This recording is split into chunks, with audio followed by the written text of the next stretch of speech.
পাবনায় বৈষম্য বিরোধী ছাত্র আন্দোলনের বিক্ষোভ মিছিল ও সমাবেশ চলাকালে শিক্ষার্থীদের সঙ্গে ছাত্রলীগের সংঘর্ষের ঘটনা ঘটেছে। এ সময় ৩ শিক্ষার্থী গুলিবিদ্ধ হয়ে নিহত হয়েছেন। এছাড়া বেশ কয়েকজন আহত হয়েছেন। প্রত্যক্ষদর্শীরা জানান, রোববার দুপুরে শিক্ষার্থীরা পাবনা সরকারি এডওয়ার্ড কলেজ থেকে বিক্ষোভ মিছিল নিয়ে শহরের আব্দুল হামিদ সড়কের জেবি মোড়ে অবস্থান নিয়ে নানা স্লোগান দিতে থাকেন। এ সময় শিক্ষার্থীদের সমাবেশে পেছন থেকে অতর্কিত গুলি চালানো হয়। এ ঘটনায় শিক্ষার্থী জাহিদুল ইসলাম, মাহবুবুল হোসেন ও ফাহিম নিহত হন।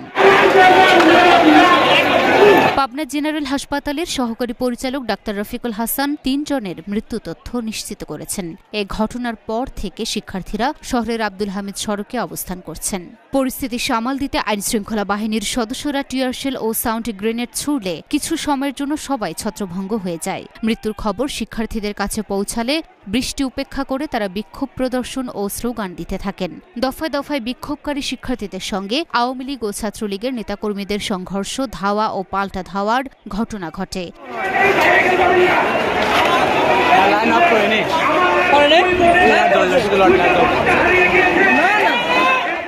বিক্ষোভকারী একাধিক শিক্ষার্থী বলেন, আমাদের ৩৫ জন আহত হয়েছেন। তাদের আমরা দ্রুত পাবনা জেনারেল হাসপাতালে পাঠিয়েছি। হাসপাতালে ৩ জন মারা গেছেন।